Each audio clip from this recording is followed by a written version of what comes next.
Portem un any i mig, una mica més d'un any i mig de casal de l'Espai pels Somnis, un espai que ha anat creixent durant tot aquest temps, on s'han involucrat moltes noves entitats, on és un espai de trobada, del comú, de comunitat, i que cada dia intentem engegar noves iniciatives, però novament ens trobem contra els murs de la justícia. Comença un nou procés per la via civil contra l'Espai pels Somnis.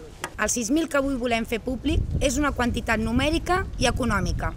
La quantitat que demana com a caució el Bisbat de Vic per tal de poder personar-nos al judici civil contra l'Espai pels Somnis.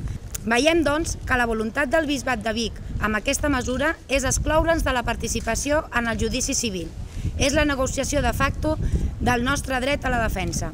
Una caució de 6.000 euros és, sens dubte, una mesura que, a més de no proporcional, esdevé classista per l'elevada quantia que es demana.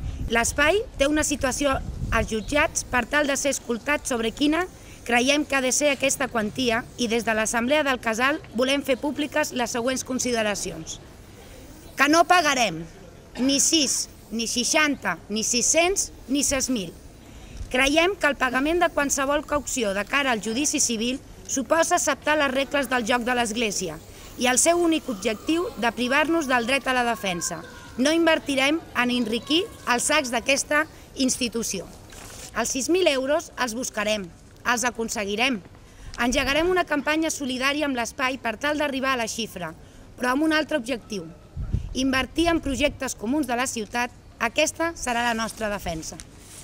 Seguim i seguirem defensant l'Espai pels Somnis com una institució pròpia, comuna i autogestionada, com un espai que ens articula, que ha creat una xarxa forta i tendra i que fa que, com molts d'altres projectes d'Igualada, bategui i esdevingui més habitable i més justa.